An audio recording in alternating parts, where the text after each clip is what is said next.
All right, what's happening, y'all? But Rico from RicoScores, and this is it. We are finally wrapping up this 2024 Commanders draft class. This is the final individual breakdown for the draft class. I've already done the rest of the entire class, all of the other 8 picks, and even some of the most notable undrafted free agents. And I at least spent 5 to 10 minutes talking about every single undrafted free agent. So everybody that we've brought in over the past couple of weeks, I've done at least 5 minutes breaking down their weaknesses, strengths, all of that type of stuff. But the draft picks and some of the notable undrafted free agents, I gave you comps, weaknesses, strengths, ceiling, projection, all that, team fit.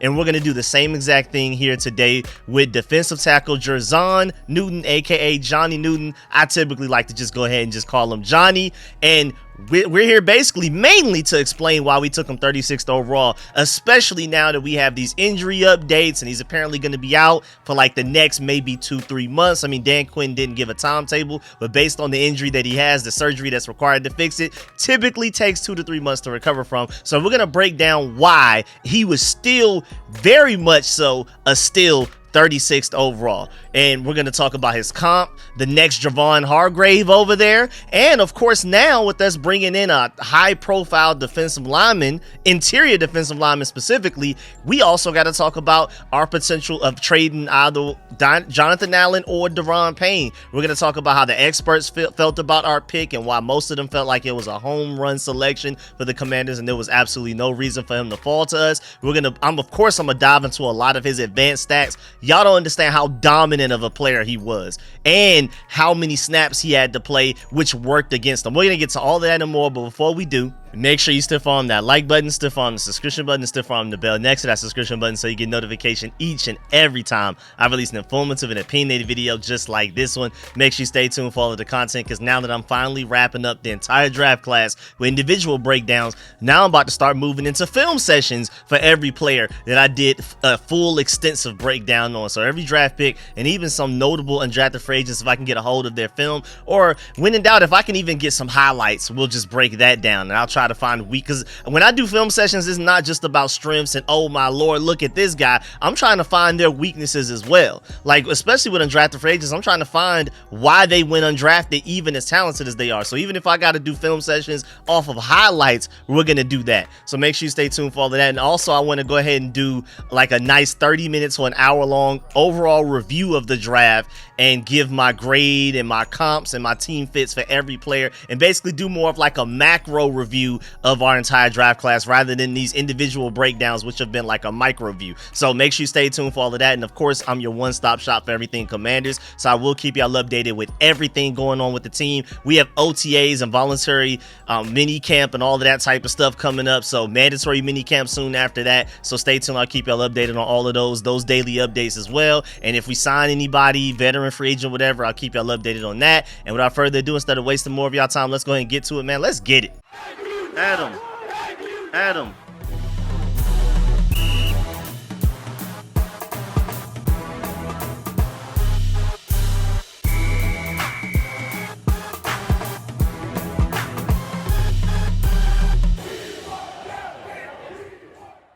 All right, so I want to go ahead and knock out comp first, because I want y'all to have this comp in the back of your head when we're talking about this guy. Just basically imagine this player while we're going throughout this entire video, this entire breakdown. That's the reason I like to do the comps first instead of like clickbaiting y'all and forcing y'all to wait until the very end of the video to give y'all the comp. Let's just go ahead and knock it out early. I mean, I hope a lot of y'all don't just leave immediately after I give you the comp, but I just feel like it makes the most sense. And of course, like I've already explained in other breakdowns for the draft picks, when I give these comps, these are ceiling comps. It's no reason for me to sit here and hurt myself trying to think of like a realistic comp, like a safe comp of what his floor is or something like that. I'm here to talk about, based on what I've seen on tape, his highest moments, but also a mix of his weaknesses as well. He's not a perfect player, otherwise he would have went top 5 in the draft even with the injury. So there's a reason he still, even while being still in the second round, went early second round. And that goes for all of our draft picks for whatever reason, different case and scenarios. But either way, I'm here to give y'all ceiling comps. What can they be if everything works out? If they receive the best development, the best coaching, they put in all of the work, all of the extra hours, blood, sweat, and tears to become what they can be at their highest ceiling.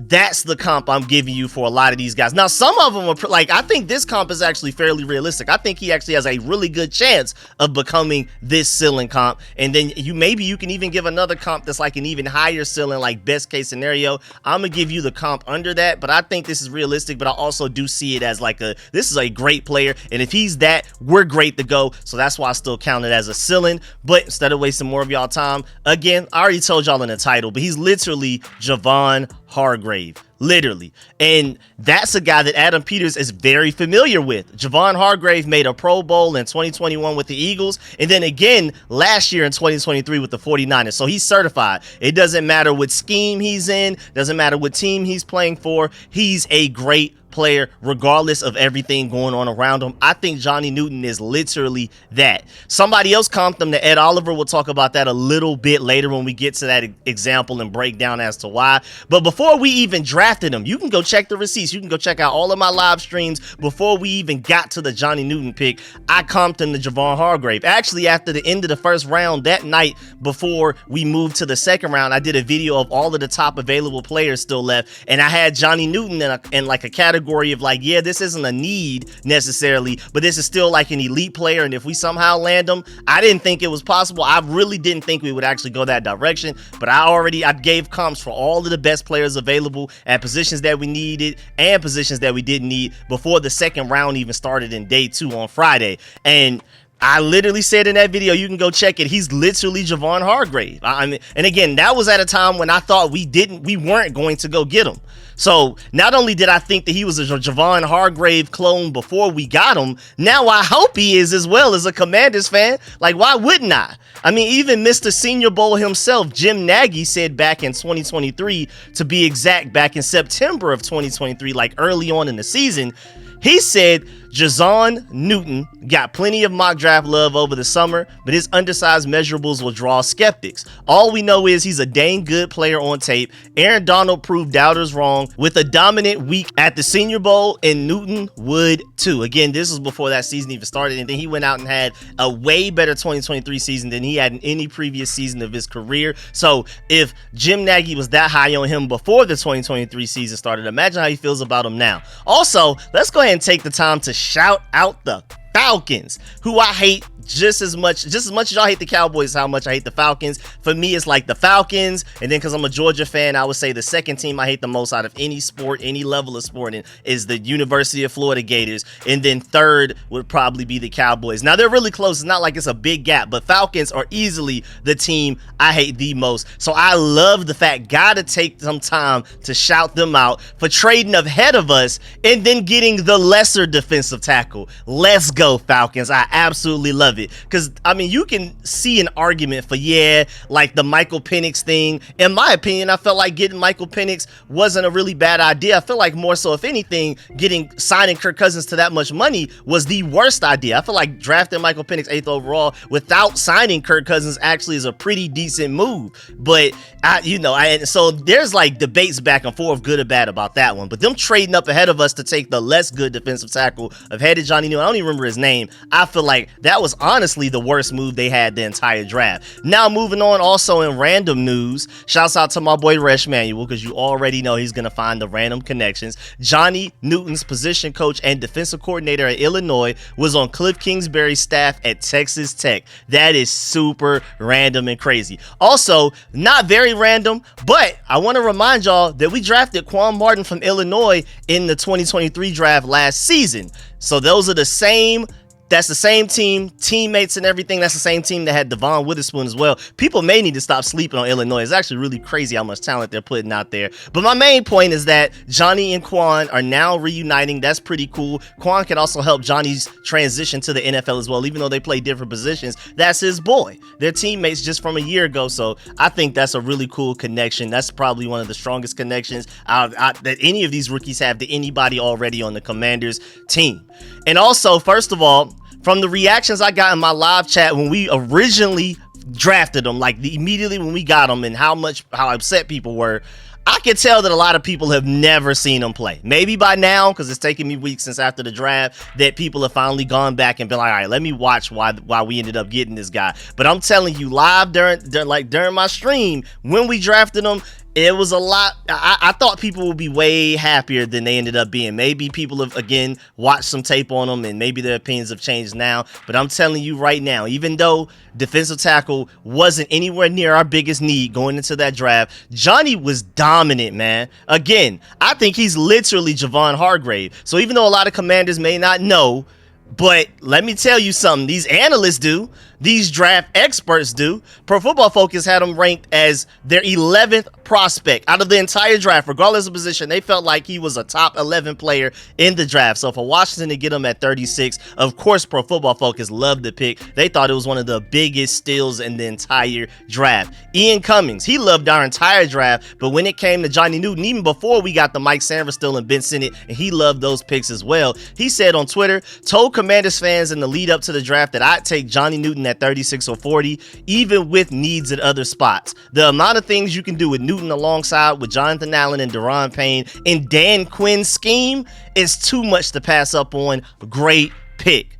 Then going back to Pro Football Focus, when they graded day 1 and day 2 picks, rounds 1 through 3, instead of giving like exact grades, they said if a pick was below average, average, good, very good, all of those type of things, they gave Johnny Newton elite as a grade. They said this wasn't a need for Washington, as two of their best players, Jonathan Allen and Daron Payne, play along the interior defensive line already. However, this is a tremendous value selection at the top of the second round. Newton is the 11th ranked player overall in the Pro Football Focus big board and was extremely productive over his college career. Just 3 Power 5 interior defensive linemen have recorded 100 or more pressures over a 2-year stretch since Pro Football Focus began charting all the way back in 2014.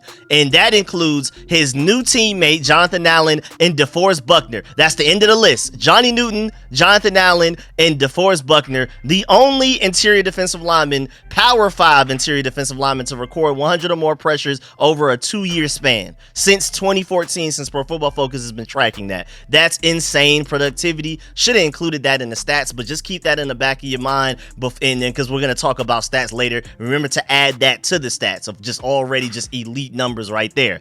Also, Johnny Newton was graded an A+ by CBS when they did their individual grades for every single pick in the draft. They said serious talent at defensive tackle. Upfield rusher with stellar handwork, pad level raises at times, but that's nitpicking. Need meets awesome value here for Washington. Then Yahoo Sports, they gave it an A.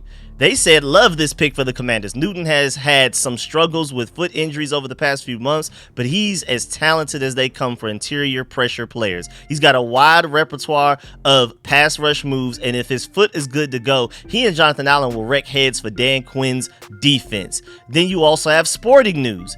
They gave it an A as well. They said the Commanders also tap into more inside explosiveness for their new scheme under defensive-minded Dan Quinn, getting a key rotational tackle at first behind Jonathan Allen and Daron Payne in a good move for the best player available. Those are just A's across the board. Even one A+ in Pro Football Focus felt like it was elite. But on top of that, that brings up a great point that I want to make sure I also include in this, is that Dan Quinn, and I've said this previously in like other videos and live streams, Dan Quinn had the Legion of Boom with the Seahawks, elite, legendary defense that's going to go down in NFL history. This Cowboys defense, outside of what they've done in the playoffs, will probably go down in history as well. And even at times, the Falcons had flashes of great defense, but really his Legion of Boom and his Cowboys defenses have been elite. He's never once had a interior defensive line group, defensive tackle group specifically, like Jonathan Allen and Daron Payne, ever. Anybody anywhere near as talented as those two as the interior defensive linemen. He's been able to scheme up all of these elite defenses without a dominant middle like he has now. So just imagine how elite his defense can be with those two. And then you just added Johnny Newton to that, who you could argue, we're going to get to this at some point in the video, that he comes in and he's our best pass rushing interior defensive lineman already. As far as like counters, a bunch of hand moves, he has so many moves in his utility belt. It's absolutely ridiculous. So I'm telling you, y'all should be excited about this pick, because really, if anything, That's like the one thing Dan Quinn has truly been missing in his elite defenses, a truly dominant interior defensive line group. And now he has that in Washington. We got to figure out edge rusher, and there's still some question marks when it comes to the secondary and things like that. But I love the talent that we have across the board, even in the secondary and for the edge rushers. I just got to see it first. But interior defensive line wise, this is the best interior defensive line group Dan Quinn has ever had. You could even probably say by far. Then also SB Nation gave it an A+. They said this is a steal for the Commanders, getting a 3-down defensive tackle with immediate pass rush upside. And then you have Cynthia Freeland of NFL Network, and she tweeted, so far the best values in the second round for me, and this was at 8:20 p.m. during the second round, so the whole entire second round wasn't finished yet, but she said number 1, Johnny Newton to the Commanders, and then number 2, Jackson Powers Johnson to the Raiders. Those were her favorite 2 picks up to that point in the draft. And then also Doug Farrar, a draft analyst expert type of guy, he gave it an A+ as well. He said Johnny Newton was one of my best defensive tackles in his class and one of the best defensive players, period. I know that some teams were worried about the Jones fracture in his foot, but he played through it last season and still destroyed just about every offensive lineman he faced. New Commanders head coach Dan Quinn is one of the NFL's most creative minds in terms of defensive line development and scheme. Quinn's Cowboys led the league in stunts last season, and this match of team and player has the potential to be absolutely incendiary. I love that. That sounds amazing. Also, Trevor Sycamore at Tampa Bay Trey, who does, he's just pure draft guy. He went from Draft Network. He's been all over the place when it comes to draft stuff. He said, quote, he's awesome. There's no way he should have been available in the second round, unquote. That's all he had to say about Johnny Newton. And then Jeremy Werner, a reporter from the college, Illinois, that Johnny Newton was just drafted from, he said about Johnny Newton, quote, he reminds me of a guy like Ed Oliver. And I don't think y'all remember how dominant Ed Oliver was coming out of college. It hasn't necessarily panned out that well at the NFL level, but coming out of college, Ed Oliver, people were literally thinking he may be like the next Aaron Donald type of guy. Continuing with the quote, I've covered the Big Ten for about 10 years. I don't remember a more dominant, productive defensive lineman. You're getting a heck of a football player, unquote. And again, now he is a reporter for Illinois, but that's high praise that out of the entire Big Ten, he feels like he's never watched a more dominant interior defensive lineman in Johnny Newton for the past 10 years. That's incredible praise right there. Then Pro Football Focus's Max Chadwick specifically said that Johnny Newton was a grand slam pick for Washington. Quote, to me, he was the best defensive tackle in the entire draft. To me, he was a top 15 pick in the first round. I know he's dealt with a fracture in his foot. Even on one foot, he was still one of the best defensive tackles in the country. I cannot freaking believe this guy was a second round pick. That was an absolute steal, unquote. Then you have Mark Bullock, and he has a series of tweets, and with his first tweet, he said, just finished my first game of Johnny Newton. He's a lot of fun. If the rest of his games are like this, Commanders got a good one. And so then like a couple hours later, he said, after watching a few more games, can confirm he's a good one. I'd be playing 3-man fronts to get him on the field with Jonathan Allen and Deron Payne as much as possible. And then another few hours later, he said, watching Newton versus Iowa, and he's just tossing offensive linemen aside like they're not even there. Seeing him line up on the edge and rush versus the right tackle, saw him line up and stand up like a linebacker over the center and rush. Has run down 2 wide receiver screens in this game alone. How was this guy not a first rounder? And that's coming from Mark Bullock over there from the UK. That's one of the biggest all 22 film junkies you can find. He loves himself some Johnny Newton just as much as I do. I'm just as high on him as a lot of these experts are saying. Let's just go ahead and get that out the way. But again, I'll give y'all my thoughts on him a little later. And then, so when you really think about it, almost every analyst and coach that you can find felt like this guy was easily a first-round talent and defensive tackle 1 out of the entire draft. But they aren't the only ones. Apparently, even Adam Peters felt the same way as well. After the draft, via Ivan Lambert of the Commanders Wire, Adam Peters said, we were ecstatic. That's the exact quote. And continuing the quote, after Thursday night, you look at your board, and Johnny was really an outlier on our board. We were looking at each other, and we talked about it Thursday night and again Friday morning. We got tons of calls Friday from teams wanting to trade up to 36. In the end, we said if Johnny's there, we got to take him. Even though maybe that wasn't the biggest position of need, he was clearly the highest player on our board. He's a game wrecker. He fits what we do perfectly, and he fits everything that a commander is, really, unquote. That's the highest praise you can get from a guy like Adam Peters that found George Kittle in the 5th round, Talanoa Hufanga in the 5th or the 6th round, Fred Warner in the 3rd, Dre Greenlaw in like the 5th, I believe, as well. Like, that's the type of praise you're getting from the guy that has that eye for talent right there. And then even when you're watching like the video of the behind the scenes of when they made the call to Johnny Newton to let him know that he'll be drafted, Adam Peters literally said on the phone to Johnny Newton, quote, "I can't believe you're still here," unquote. And then Johnny Newton said, "Yeah, I know." So they were both amazed at the fact that he was even available that long. And I like the fact that that also adds a chip to his shoulder. Johnny Newton, when you watch his rookie press conference when after he first got drafted, he basically said, and you could just tell from his body language, the way he's talking, he is very motivated to go out there and show everybody that he was supposed to be a 1st round pick. I mean, leading up to the draft, most people, including me, felt like he was like, I thought he was almost a guaranteed 1st round pick. I know he had the foot injury leading up to the draft, but I still felt like he was such a dominant talent. There's no way he falls out of the 1st round, right? And so he probably had that same mindset of like, yeah, I'm going in the 1st round, I'm good. The fact that he didn't, he has a huge chip on his shoulder to prove everybody wrong. If there's anybody on this team, or at least in this rookie class, that is probably, you can vote the most motivated to go out there and ball out as much as possible, you can argue it's Johnny Newton, who probably feels like he was slated the most. Mike Sanford still, you could argue, was a huge steal, maybe should have gone sooner than that as well, but that was due to his height. Johnny Newton was probably due to his injury. Both of those guys have big chips on their shoulders, and between those two, they're probably the most motivated.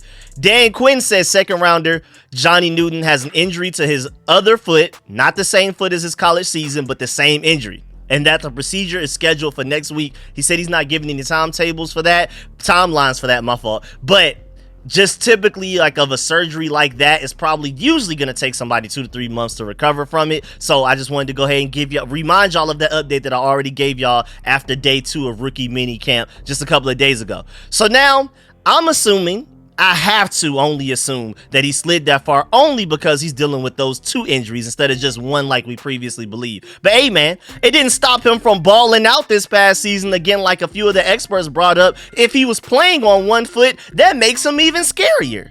Like, that's ridiculous. We're going to get to the stats soon, and when you hear them, you're going to think, like I did, if he's this good with injuries in both feet, imagine how great he's going to be when he's fully healthy. That's a scary thought. And I think it's definitely important to note that he played way more snaps than other top defensive linemen in this class. Like, for example, let's compare him to other top interior defensive lineman Byron Murphy from Texas, who some people felt like, there were a few people that felt like he was defensive tackle 1, but I feel like most people felt like Johnny Newton, especially fully healthy, was defensive tackle 1. Well, Byron Newton played 438 snaps in 14 games, right? Sounds about normal, right? Well, Johnny played in 12 games, 2 less games, and played 749 snaps. Somebody get that man some water and a seat. Please get him some help. There has to be somebody else that can come in and sub for him, man. It can't be that serious. So in 2 less games, he still managed to play 311 more snaps than Byron Murphy this past season. That's 31 snaps per game for Byron Murphy compared to 62 snaps per game for Johnny Newton. I'm surprised that he didn't sustain even more injuries than he got. I'm surprised his shoulder is not a place. I'm surprised that his knee, something didn't. I mean, it's just ridiculous. The fact that he played that many snaps while hurt makes it even crazier. So it's being said that he even played at least 6 games last year with those injuries. Maybe not every game last season, but at least 6 games. He had at least one of those, at least one of his feet with that Jones fracture that he's had to get surgery on right now. Pretty much for both of them. He already got the other surgery earlier, so he's almost done with that one. Now he has to deal with the second one. And really, my main point is that that's probably why he has 2 injured feet in the first place. And most importantly, the fact that he will be with Jonathan Allen and Daron Payne for at least this season minimum, it will allow him to not only stay fresh and explosive, thus making him more efficient. But also back to my main point, I don't think we necessarily have to worry about him gaining even more injuries in the future, but after he heals from these two, because Illinois was running them to the ground, and he won't have to do that here. If anything, he's gonna have to fight for snaps against Jonathan Allen and Daron Payne. So I'm assuming, again, a lot of teams probably just completely took him off of their boards, literally just because of the foot injuries, and that our coaching staff is acting like nobody needs to worry about it. Like, they're like, it's cool. So this is why both Adam Peters and Johnny Newton were confused as to why Johnny was still available that early in the second round. Because even with the foot injury that some teams were afraid of, he's still a first round pick even with it. And maybe this is really, when you look back at it, like a Jonathan Allen situation where he should have gone way higher in the draft, but only slides to the Commanders because of an injury concern that most teams just don't even want to deal with at all. But hey, man, if he still goes out there and balls out for years to come with very minimal injury problems, we got to steal. And that's literally what we basically got in Jonathan Allen as well with the arthritis. Because remember, coming out of Alabama, that last season that he played in college, he was the best defensive lineman, the best defensive player, period, out of all college football. You can throw in safeties, corners, linebackers, edge rushers, whatever. Jonathan Allen was the most dominant force defensively in all of college football. Like Heisman Trophy level greatness, if it weren't for the other guys that were on the offensive side of the ball that had such great seasons as the wide. But like in another college season, Jonathan Allen probably could have won a Heisman, how dominant he was. And we were only able to get him where we got him in the draft, somewhere like in the teens, like 17 or something like that, because of arthritis concerns. Kind of the same thing with Montez Sweat with the heart concerns. Maybe we just got a similar steal in Johnny Newton because now a Jones fracture concern. And now moving on with the snap stats that I just gave you, keep that in your mind. And if you don't believe the hype that the experts have for him, like I just gave you the past like 15 minutes, maybe you'll just believe the stats. Maybe you don't believe opinions. Maybe you want cold hard facts. Well, first of all, Johnny Newton was 98th percentile in pass rush grade on true pass sets. He was 96th percentile in pass rush win rate and 99th percentile in run defense grade. He was literally, arguably, the best defensive lineman in all of college football last year, according to those stats. And Newton also recorded the 7th most pressures in the FBS, regardless of position, over the past 2 seasons with 102.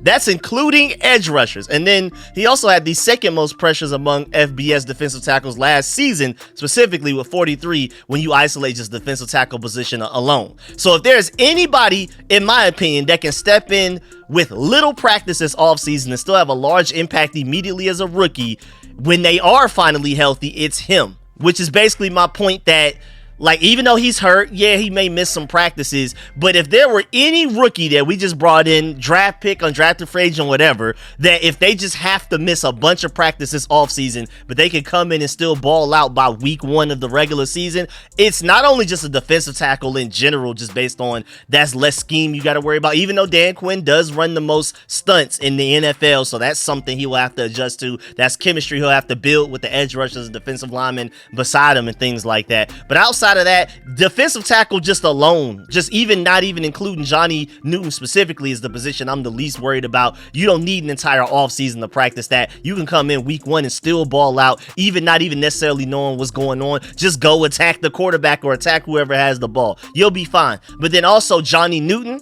with how productive and how elite his ceiling is just a whole nother layer as to why I'm not worried about it at all, me personally. Once he's healthy, he's ready to go. I don't necessarily need him. I mean, again, he has like a super high pass rush floor because he already has a bunch of moves to his games. You know, a lot of defensive linemen, they're freak athletes, but then they're just very raw. Like Chase Young, superior athlete, never developed any moves. Johnny Newton's coming into the NFL already with several moves, counters, hand moves, all kinds of things to get past defensive linemen. He's not just relying on his athleticism, his quickness, his explosion, his speed, his strength, none of that. Like, he's getting it done. He has that Nick Bosa, the Bosa brothers, the Watt brothers, where it's like, I know what I'm doing with my hands. I know the technique. I'm nuanced. I'm not just a great athlete. I'm also very nuanced as well. And so, again, I'm not worried about it. Also, I don't know if people are aware, but another random stat, Johnny Newton blocked 4 kicks last year, y'all.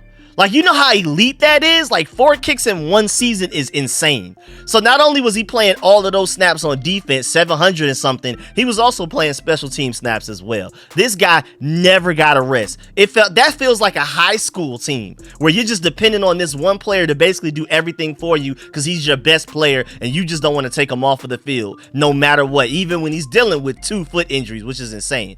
Also, shouts out to Nikki Javala for providing this play on Twitter. I remember seeing this on his tape. This was a play, well, back-to-back plays against Minnesota last year where Johnny Newton completely dominated. Here's the 2 plays right here if you want to see them. Again, back-to-back plays, y'all. His pass rush moves are already great. He's entering the NFL again, already pretty nuanced. Now, of course, there's some work that he could do. He could become better, but he's already nuanced coming into the NFL. And I love how clutch this was, because to get into the red zone and just take over a whole drive and back-to-back plays is elite stuff, dog. I mean, this is when, as like a coach, you're like, man, Johnny Newton, I need you the most right now. We need something from you so we can keep them from scoring a touchdown. And Johnny Newton answered to the call and stepped up. That's big time, man. And I also love a smart player, y'all. Like, y'all know I love a really smart player. Clearly, that's the type of guy that Adam Peters and Dan Quinn is trying to build as like a foundation of this team. We want you to be freak athletes, but we also want you to be very smart. And this is something that Johnny Newton said about himself, and you don't typically see players at any level saying this about themselves and taking pride into this specifically, but especially a player coming right out of college. He said, quote, "I feel like I'm dominant. My football IQ is really high." Unquote. He said that there were 4 to 5 times a game that IQ helped him cheat on a play based on an offensive lineman's stance and etc., or to react quicker. And I mean, that's unfair. If your defensive tackle is doing that, again, to further my point, if there is anybody that can miss some mini camp and come in and ball out week 1, or even I think he'll be back before the preseason at the very least, worst case scenario, unless something else were to happen, knock on wood. But if there's anybody that doesn't need to practice a bunch, it's him. I love Jayden Daniels, but the transition from quarterback from college to the NFL is a lot, man. Playing cornerback, Mike Sanderstill, that's a lot. Even Ben Sinnott playing all of the different positions he's going to play on offense. It's like an H-back, your inline tight end, your big slot, your fullback. That's going to take a lot of practice. That's going to take gaining chemistry with Jayden Daniels. Same thing with Luke McCaffrey. He's only been playing receiver for 2 years. I'm very high on Luke McCaffrey. I think he's barely scratched the ceiling. I think he's literally, potentially could become like a more athletic, quicker, faster Puka Nacua. I'm very high on Luke McCaffrey. I'm not saying that he will be, but again, that's my ceiling comp for him. I love these other draft picks, but you can easily argue that Johnny Newton, out of any player that we've brought into this organization over the past couple of weeks, is the guy that needs practice the least. And that IQ right there further proves my point.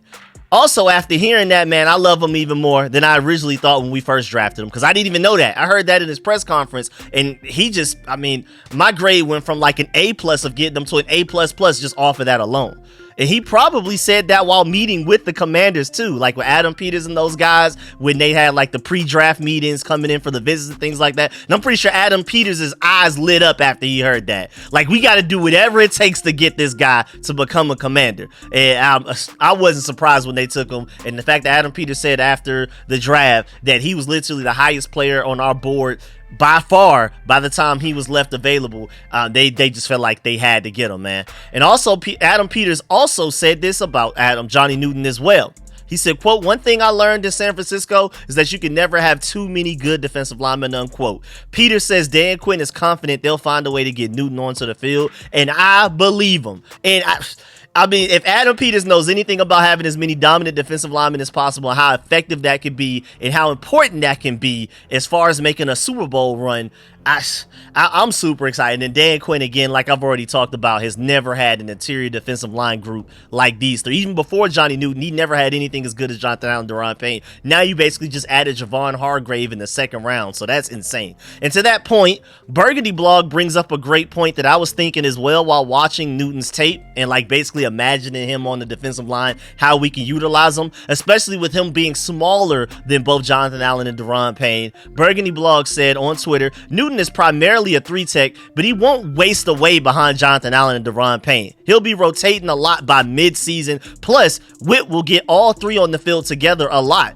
Because Johnny Newton played 25% of his snaps last season, lined up over outside the tackle, almost like an edge rusher. So basically, he'll play some edge rusher just to basically get on the field as often as possible. If anything, he's going to be on the field a lot. If he has to play literally edge rusher next to Jonathan Allen or Daron Payne, then that's what we'll do. But I wouldn't be surprised if we run 5 defensive linemen, let Payne be the nose tackle, and then you have like 2 edge rushers on the outside of those guys, but Johnny Newton and Jonathan Allen are your 2 defensive tackles. And at that point, if we don't get a sack on that play, I'm surprised. I really am. But either way, he's very versatile. Again, like we talked about earlier, he's even lined up. Mark Bullock brought up the great point that he's even like no hand in the dirt, 2-point stance, lined up as like a linebacker over the A-gap about to rush, like looking like Von Miller or something. Like, it's crazy. And then you also have times where he's literally a 3-tech. You have times where he's on the outside shoulder as like a 5-tech. I mean, no matter what, there's ways to utilize him. There's, if anything, there's no schematic reason as to why he shouldn't be on the field. He will only not be on the field due to fatigue, get some rest, come back refreshed and explosive and things like that. But schematically, there's never any play or strategy that you have where Johnny Newton doesn't fit somewhere alongside Jonathan Allen and Daron Payne. Because again, when in doubt, worst case scenario, play him at edge rusher. What could that hurt?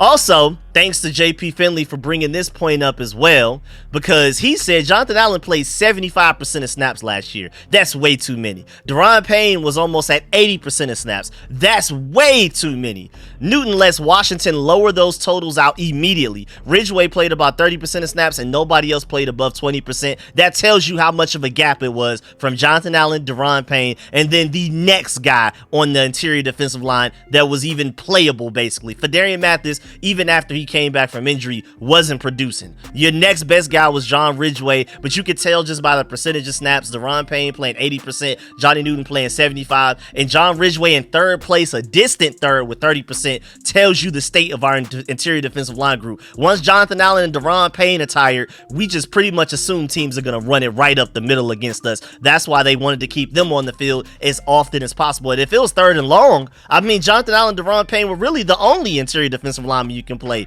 with a straight face to even think about getting pressure on the quarterback. Now you just added another guy that can do that. So now those guys, simply put, Jonathan Allen and Daron Payne, they're going to be able to get a break. Finally.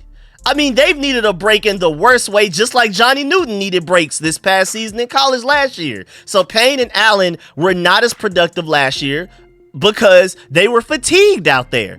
This will keep them fresh. Bringing in Johnny Newton will keep them fresh and explosive throughout not only the course of games, but most importantly throughout the course of a season as well. Those guys will look just as explosive and dominant in week 12 as they do like week 1 or 2. Which is absolutely, I mean, I'm telling you, drafting Johnny Newton makes everything so much better. So now, think about our front 7 right now, man. Just off the top of the head, Daron Payne, Jonathan Allen, Johnny Newton, Dorrance Armstrong, Jamin Davis, Bobby Wagner, Frankie Luvu. That's your front 7. Then you also can throw in freak athlete Jeremy Chin out there. Mike Sanders still maybe playing somewhere in the boxes like your slot corner. That's unfair.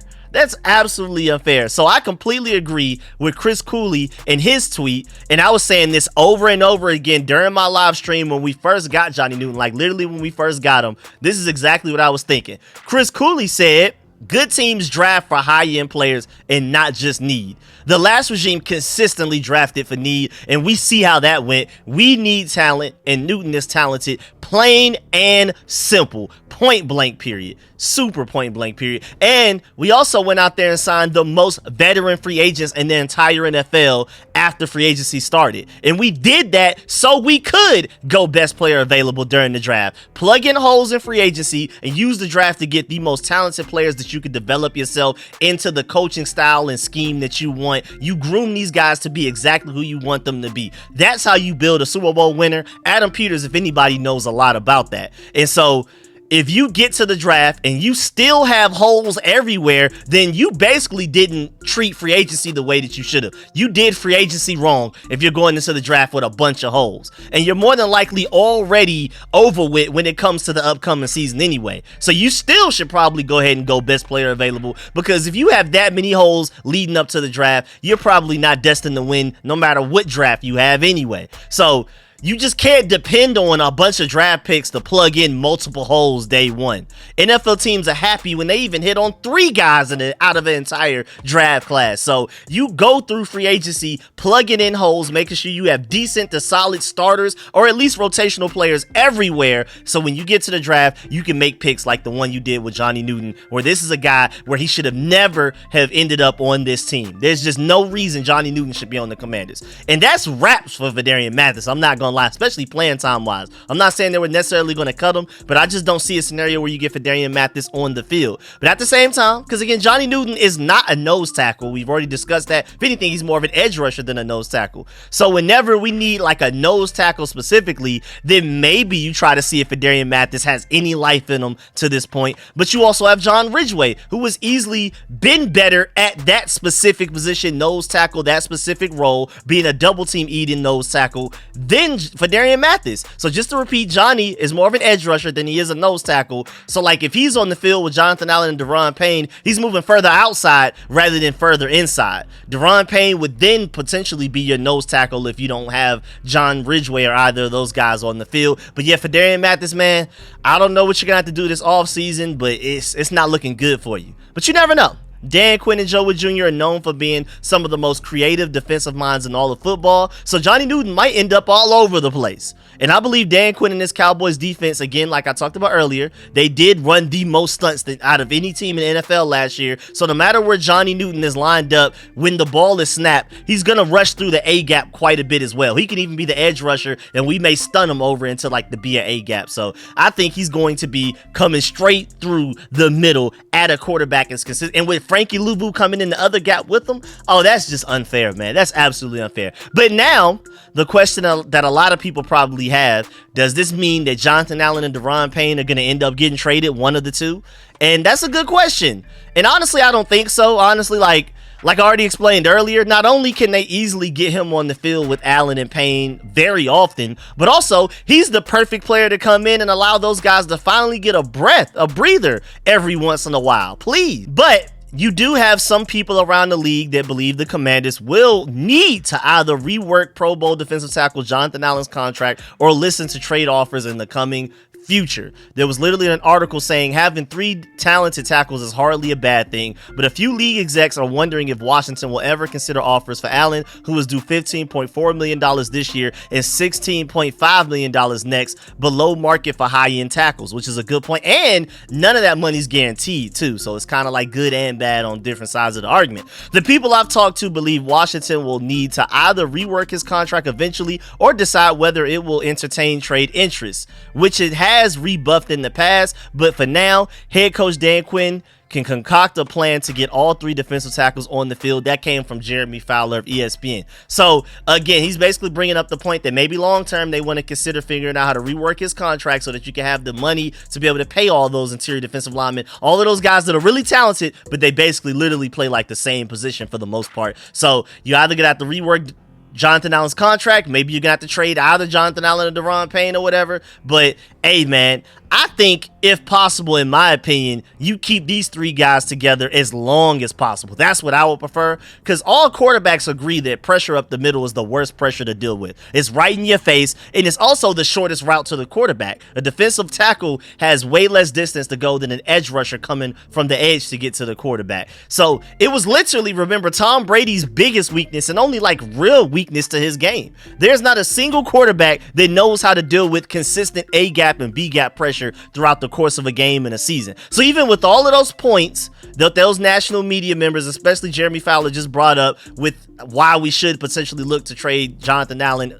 sooner rather than later, I'm personally hoping they somehow find a way to keep all 3 for years to come. Hopefully one of them takes somewhat of a pay cut. I don't know, but only time will tell. And again, at the very worst case scenario, now you are grooming a potential replacement of one of those 2 guys 1 year early. You have Johnny Newton here now, and then if you end up trading away Jonathan Allen, Daron Payne in the 2025 5 season, off season, whatever. Now you have a guy that's ready to step in immediately because he already has a year of experience at not only at the NFL level, but also in your defensive scheme specifically. And then also speaking of Jonathan Allen and Daron Payne, in positive news, Johnny Newton said in his draft press conference after we took him, he's been watching Jonathan Allen and Daron Payne since they were in college. He called them OGs of the game, so he's very excited to work with those guys. And also, before we go, my boy Josh Taylor brings up an A1 point about this pick. He tweeted, Jer'zhan Newton was the 11th best player in the draft according to Pro Football Focus. Washington got him at 36. The Rams didn't need defensive tackle when they took Aaron Donald. They just drafted the best player available on the board, and it paid off. He will be a fan favorite, and I'm very confident in that. And now, granted, we are not saying that Johnny Newton will literally be Aaron Donald, but the logic for why Johnny Newton was a smart pick is the exact same logic that the Rams used when taking Aaron Donald. And do you think they regret it at all? They got a Super Bowl out of it and everything, so they do not regret it. I think we made the right decision there. And I'm not sure if people will like to hear this, and maybe people will accuse me of believing in Adam Peters too much, but trust me, you'll easily see the flashes immediately this rookie season coming up. But Johnny is arguably, like I mentioned earlier, the most naturally talented defensive tackle we have right now. At the very least, pass rush wise. Like, if we need third and long, somebody to get a sack, I honestly trust Johnny Newton right now, probably even more than Jonathan Allen and Daron Payne. I can't wait for y'all to see him practice, preseason, whatever, when you really get a first look at how dominant he is as an interior defensive lineman getting after the quarterback. Again, his hand movement, his nuance, insane. I mean, I'm telling you, man, third and long, quarterbacks will not have any space or time with Johnny, John, and Payne coming at them from the middle. Any NFL quarterback will tell you, again, that pressure up the middle directly in their face is the scariest possible pressure. And there's no quarterback in the history of the NFL that has consistently overcome dealing with up the middle pressure all game. It's why Aaron Donald is considered one of the best defensive players of all time. You can single-handedly destroy an offensive play with middle pressure. That's the best way to scare a quarterback into making panic decisions, frantic throws that lead to interceptions, which also brings me to my last and final point. This is the type of player in Johnny Newton that makes your entire secondary better as well as the rest of the defensive line, of course, but the secondary wise, especially a guy like Emmanuel Forbes, who is at his best when he's interception hunting. When a QB has no time to think and process what's going on because there's this pressure in the middle of his face, that's when Forbes can take advantage and look more like his college self than his 2023 self, which is why the Johnny Newton pick is huge, because it makes your 2023 first round pick potentially look like a first round pick again. Like, Johnny Newton potentially helped revive the value of the investment that you spent on a first round pick in 2023. That's how valuable he is as a player, and that's why that pick makes too much sense. But yeah, man, that's the end of this video. Please get in the comment section. Let me know how you feel about everything discussed in this video. Let me know how you feel about Johnny Newton, how the experts feel about him, how I feel about him, his stats, his weaknesses, his strengths, his comp, the comparisons to Aaron Donald. Was he the right pick even though he wasn't in a position of need? Let me know how you feel about all of that in the comment section, of course. And man, I didn't expect this video to go this long. I think this is my longest rookie breakdown from this 2024 draft class, even longer than Jayden Daniels, but I'm just trying to get my point across that even with the injuries, even though he's not a big position to need, this was the right pick. That was my main point. This is why we took him 36th overall, just like the title said. And so let me know what comps you may have for him. Again, if you agree or disagree with any of my points, if there were any points that I should have brought up that I didn't bring up that add or take away value from this pick as well. Also, of course, do not leave this video without leaving a like, and stay tuned, because again, I'm your one-stop shop for everything Commanders. So even though I'm about to start working on more draft stuff like film sessions and things like that for every player, including who we just talked about today, Johnny Newton, but especially guys like Jayden Daniels, Mike Sanford, Ben Sinnott, Luke McCaffrey, and those guys, I will keep y'all updated on all of the practices that the Commanders have every day. So when we get to voluntary OTAs, when we get to mandatory mini camps, when we get to training camp, I'm gonna keep y'all updated every day like I always do, on top of all of this other content as well. I have so many great video ideas. I have a whole lot of projections and a whole lot of prediction based videos that are going to be really fun as well. So stay tuned. Like I'm working on a video right now. Like, what could this defense look like in certain situations? Like 3rd and long, what's the personnel we're throwing out there? Or 1st and 10, like, you know, they're more likely to run the ball or something like that. Or we need like a balanced defense just in case they run it or throw it. What's the personnel for that? If it's goal line, 3rd and 1, we gotta stop them from running the ball right up the middle. What's the personnel for that? So I'm working on videos like that, so stay tuned for that. And I really appreciate y'all. Again, do not leave this video out leaving a like. I'm gonna catch y'all later. I'm out.